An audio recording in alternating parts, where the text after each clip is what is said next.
Mga trip ko sa buhay. Wala kaya. Tapos kumain ng pansit batil. Pumunta sa kabundukan. Nakapulot tayo ng pakwan. Ngayon, may hawak-hawak na akong manok dito.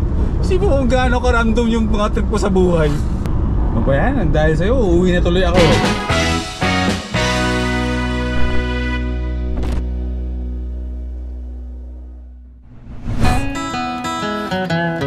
Welcome back to another van life episode. Bago ang lahat, lagay muna natin ang laman ng ating tiyan bago tayo mapadpad sa mga lugar na hindi na naman natin alam kung saan tayo dadalhin ngayong araw na to. Siyempre kasama pa rin natin ang ating camper van, si Watod. First stop, K&L's Pansitan. Sticker? Oo, sir. Ah, sige. Ano pangalan mo, bro? Dan po. Dan, nice meeting you, Dan. Nakita niya tayo dito sa kalsada. Taga saan ikaw, bro? Taga Ritaw, sir. Taga Ritaw? Oo, bro. Ritaw. Doon yun? Oo, sir. Saan punta mo ngayon? Pauwi na? Oo, sir. Punta lang kami dyan. Okay. Sige, bro. Nice meeting you, ha. Lagi kong dinadaanan itong lugar na to, pero ngayon lang ako napahinto. Promise. Ilang beses na ako nadaan dito sa bypass ng Solano. Ito yung bypass na nagpapaikli ng biyahe papuntang Ifugao, papuntang Isabela. Pero hindi naman siya kahabang bypass eh. Hindi ko nga alam kung bakit natawag pang bypass, hindi naman siya ganun kahaba. Pero kapag tinake mo yung bypass na to dito sa Solano, is mapabypass mo yung mismong bayan ng Solano. So pero may option kayo kung dadaan kayo ng bayan ng Solano. Pero ito yung pinaka bypass dito na mas mabilis yung matatagos, yung papuntang Isabela and Ifugao. Parang ang aga pa para mananghalian eh, no? Ang sasarap naman. Ano po ito? Kambing? Ah, beef steak. Oh my god. Dinakdakan. Ayun, kopi ko black na lang po, ate. Sige po. Ayun, ate. Mainit pa rin ang panahon dito sa Nueva Vizcaya. Pero kagabi bago ako natulog, sobrang mainit pa rin ang panahon dito sa Nueva Vizcaya. At kagabi nagparamdam yung ulan. At nagising ako kaninang umaga na basa yung kalupaan. Kumbaga merong bakas ng ulan na nangyari kagabi. At pagkatapos ng ilang buwan, doon ko lang ulit nakita yung mga kabundukan na nakapaligid dito sa Nueva Vizcaya na kinakain ng fog, na merong mga kaulapan. Yung dati 'di ba nagmi-mix yung bundok at mga kaulapan. Kaninang umaga ko lang ulit naramdaman. Kaninang umaga ko lang siya nakita ulit, pero sadly tumirik na naman ang araw at nawala na naman silang lahat. Mainit na naman. Ang isa pa sa mga dahilan kung bakit gusto ko dito sa Nueva Vizcaya, ito ay paanan talaga to ng Cordilleras, papunta tong Baguio, papuntang Ifugao, straight to Isabela to Apari. At ang Nueva Vizcaya ay nasa gitna siya ng Luzon, so parang nasa puso siya ng mismong mapa ng Luzon. Dumalapit siya sa mga kabundukan na noon ko pa sinasabi na once na ikaw ay umaakyat ng kabundukan ng Cordilleras, ang karne ay pamahal ng pamahal. Habang umaakyat yung karne sa kabundukan, pamahal yan ng pamahal. Pero dito sa Nueva Vizcaya, wala tayong dapat ipag-alala. Mura pa rin naman ang karne dito. Pero mas mura dito ang mga gulay. Alam niyo ba kung magkano ang order ng isang order ng gulay dito? Kung magkano yung halaga? 20 pesos. At sa mga ganitong klaseng ulam dito, is mabibili mo lang ng 40, 50, 60 sa mga karinderya dito. So mura.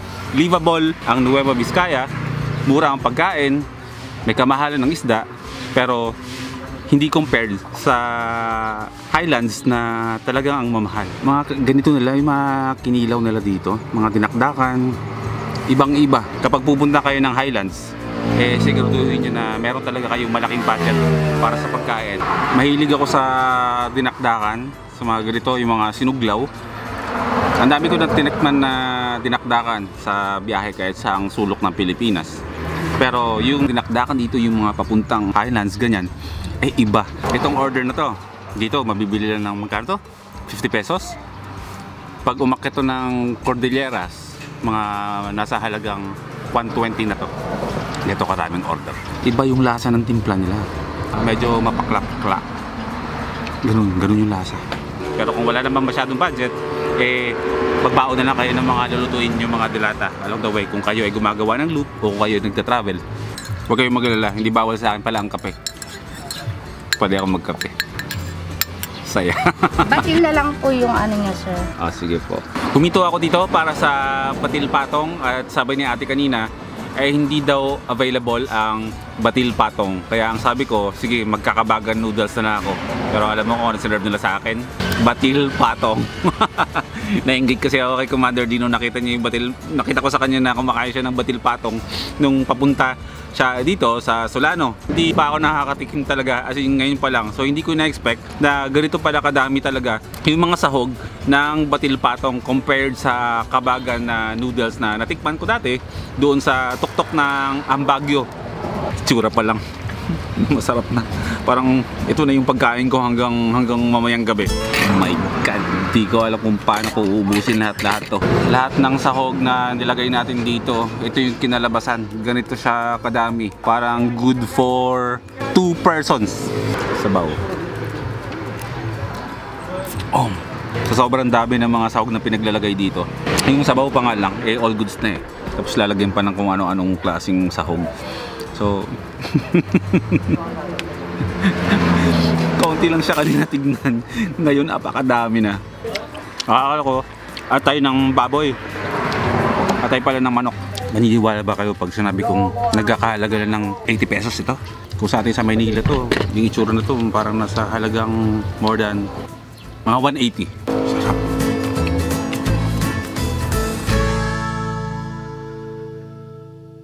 Naka-subscribe po ako sa inyo. Seryoso po ba? Sige po. Ngiti-ngiti ako. Nasa base camp po. May binabantayan yung pagpapagawa ng base camp. Grabe. Naligo ako ng pawis. Papalit lang ako ng ipin check. Baka nagkanda sabit-sabit yung mga gulay-gulay sa ribin ko. Bihis lang muna ako. Pero nakabilis magbihis dito sa loob ng van. Alright. Woo! Napakainit ng panahon. Feeling ko bababa tayo ng Mindanao na hataw pa rin yung init ng araw. Pero sana pumasok na yung tagulan. Hirapan na ako. Ang hirap eh. Kaya nag-secure na ako ng aking cooler. Maraming salamat sa ating kaibigan na si I Love Camping. Ilang araw akong walang ginawa kundi magtanggal, dagdag ng mga gamit dito. Kasi sabi ko, pag dinala ko yung mga gamit ko lahat-lahat, kapag nagsimula na akong bumiyahe, and anytime, any day, very soon ay babiyahe na tayo pa Mindanao. May inaantay lang ako. Tapos babiyahe na tayo. Malalaman-laman nyo lang. Maya niyan, nasa Visayas na ako. Magulat kayo. Siguro mga ano na, lagpas 10 minutes nang nakahinto dito.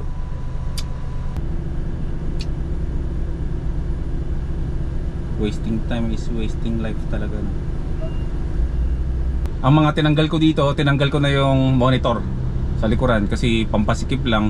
Hindi ko rin naman siya masyadong nagagamit kasi mas komportable pa rin gamitin yung laptop.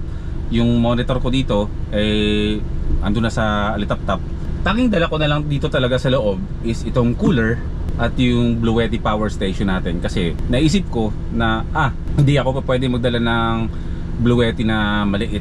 Kailangan ko talagang dalhin itong AC200 Max natin, itong napakalaking Bluetti na ang bigat niyan halos isang tao. Kahit na nag-iisa ako dito, parang 2 tao na ang sakay nung camper van natin. Pero kaya naman ni Watod, kaya naman. Pero ayoko lang ng maskip ba. Kailangan ko kasi talaga ng maraming supply ng kuryente. Kasi sa biyahe na gagawin natin ay kailangan ko mag-edit. Mainit ang panahon, hindi ko sure kung yung mga dadaanan natin sa Visayas in Mindanao, since iba ang dadaanan ko. Hindi ako dadaan sa dati kong dinaanan. Medyo coastal road ako papuntang Mindanao sa Visayas. Parang pinag-iisipan ko kung dadaan ako ng Ormoc. Parang nasa gilid tayo ng Visayas dadaan. At kailangan kong magkaroon ng malaking supply ng kuryente. Kaya yung Bluetti na napakalaki ang dadalhin ko.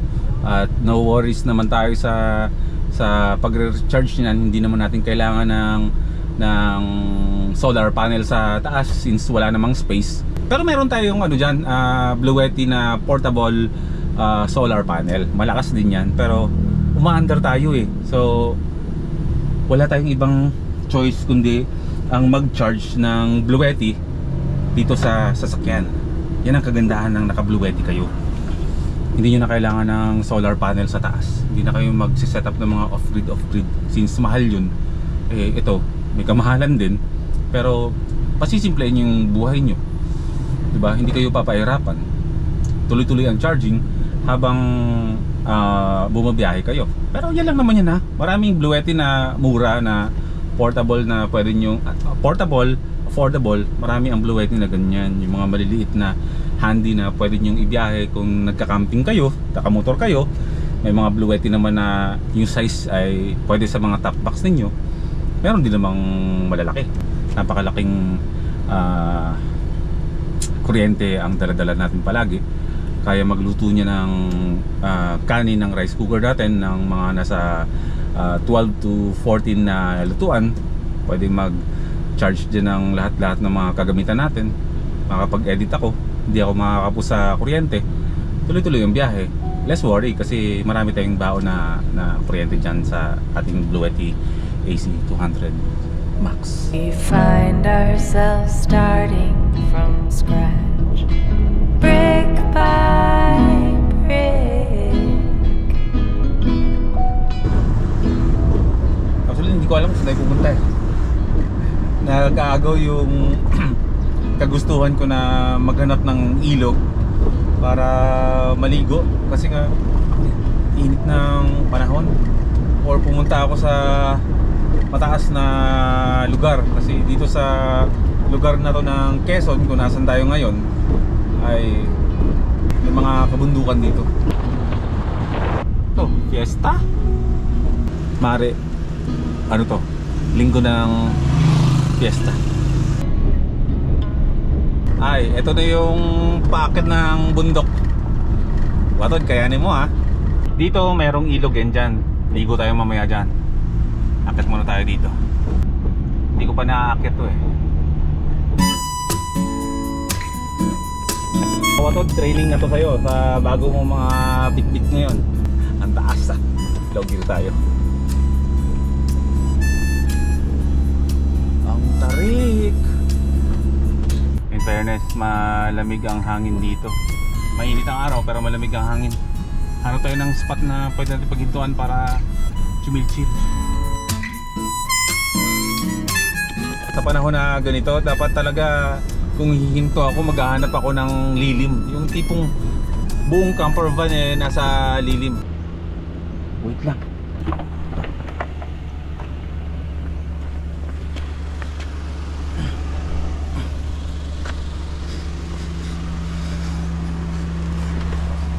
Dito ka lang sa Nueva Vizcaya makakita, makakapulot ng pakwan. Nahulog siguro to sa mga nagdi-deliver sa ano ng mga prutas papuntang bayan. Biyaya ng kalikasan.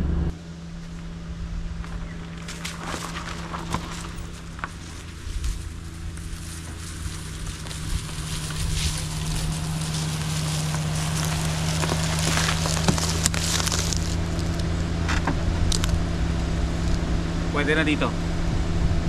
May lilim kahit pa paano.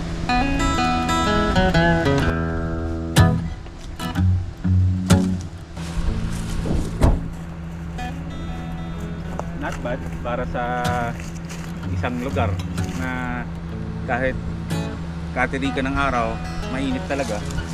Eh, at least malamig ang hangin dito.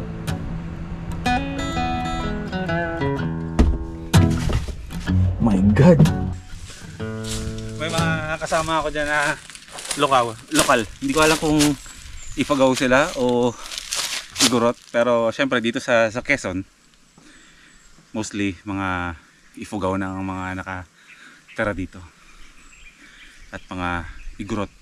Hindi ko alam kung paano ko ma-explain. Pero alam ko yung itsura ng Ifugao at ng mga Igorot.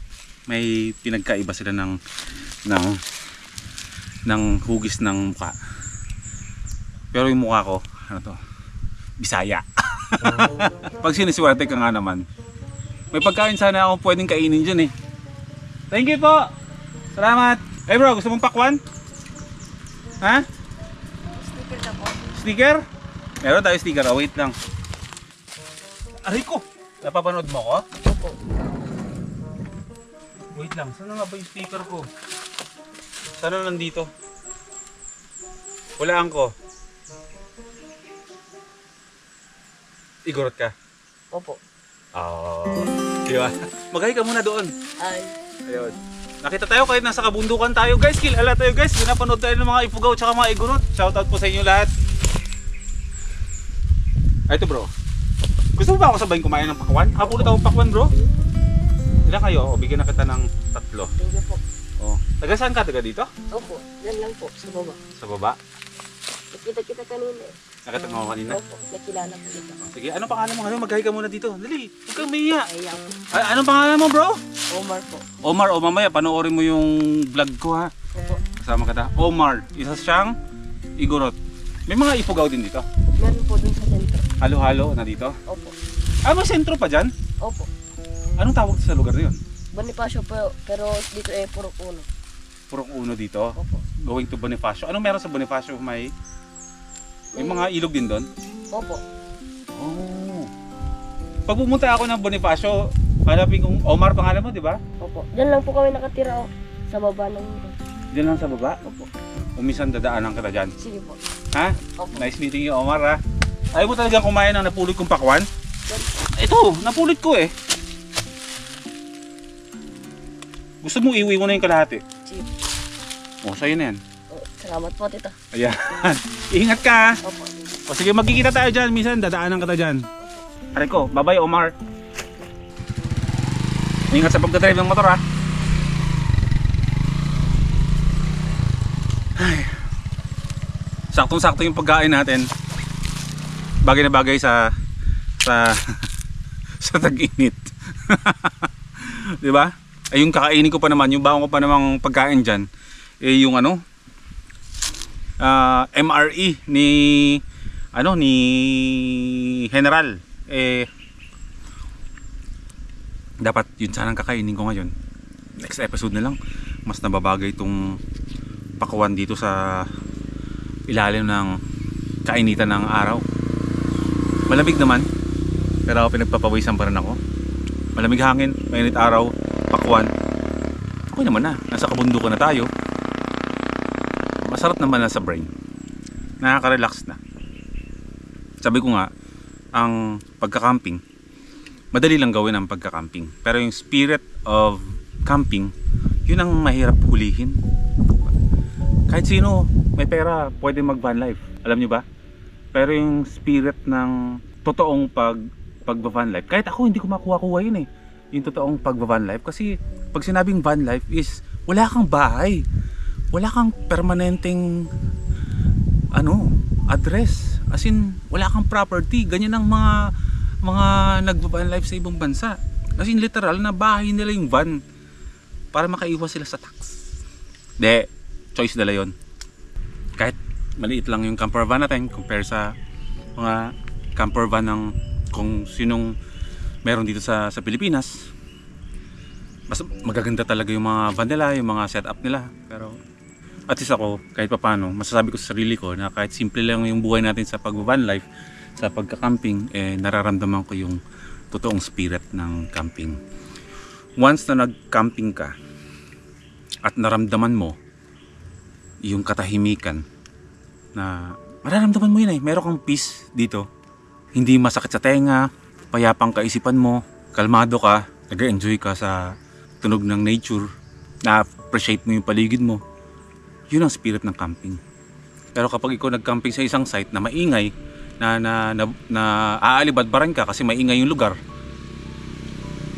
nag-camping ka lang. Pero hindi mo nakuha yung spirit ng camping na tinatawag. Buti na lang hindi tayo pinagkaitan ng ganun. Mas naging makatotohanan ang pagka-camping ko nung nandito na ako sa Nueva Vizcaya. Libre papakwan.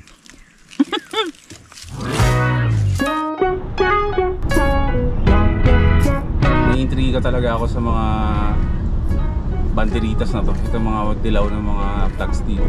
Alam ko fiesta to eh. Pero never pa akong naka-experience ng fiesta dito sa Nueva Vizcaya.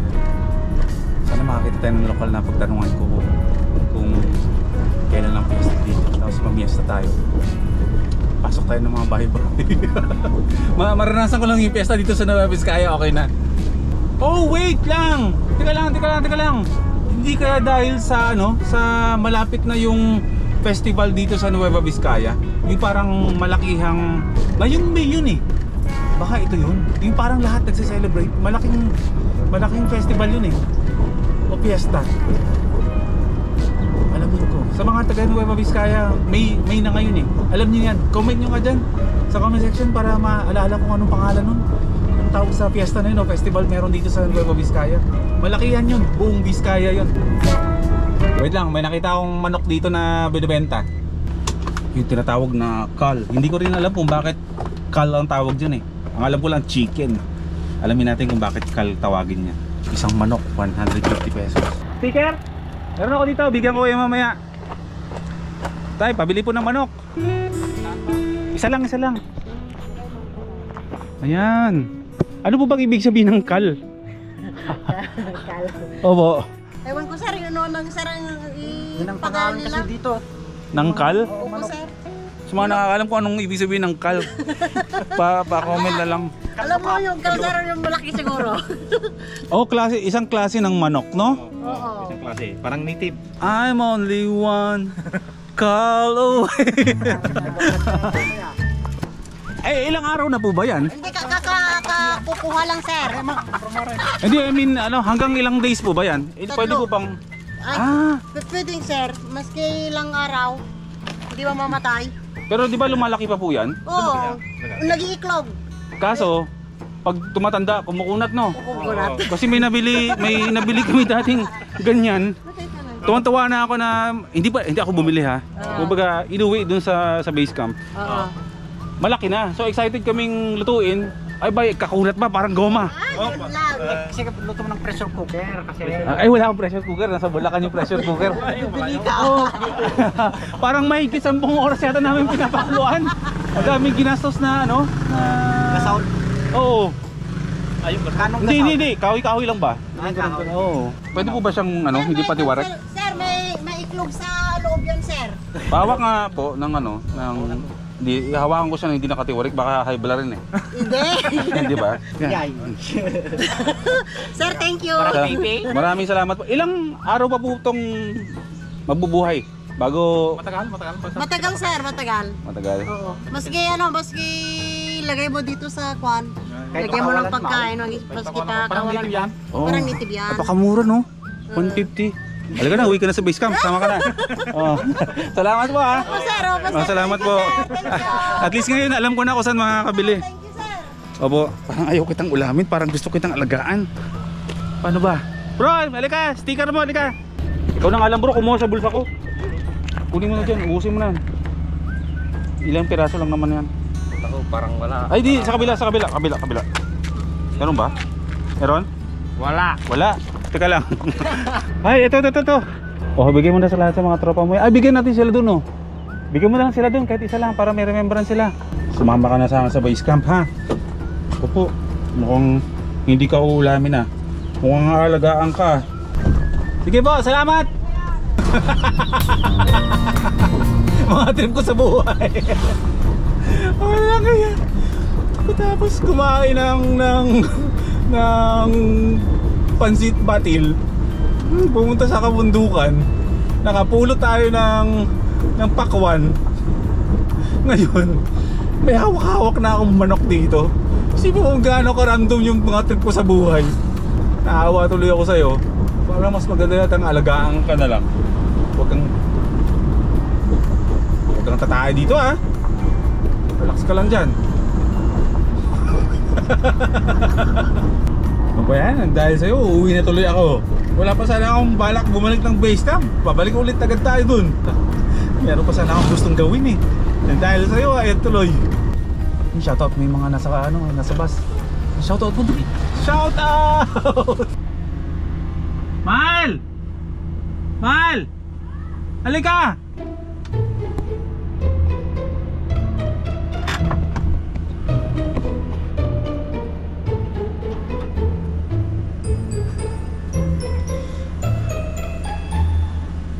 Halika!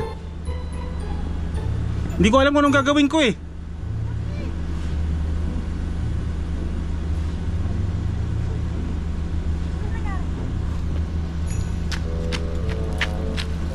Hindi ko alam anong... Ka dyan! Hindi ko alam. Ay, hindi ako ayaw hawakan yan! Mabait siya. Ay, kahit na ayaw ko! Hindi siya nanunuka. Bakit nahihirapan siya? Kawawa naman! Kaya nga hindi ko nga alam kung lulutuin ba o alagaan na lang natin. Huwag papatayin! Kawawa! Kaso pag tumatanda kumukunat. Kahit na! Sarap pa naman sana ng adobo.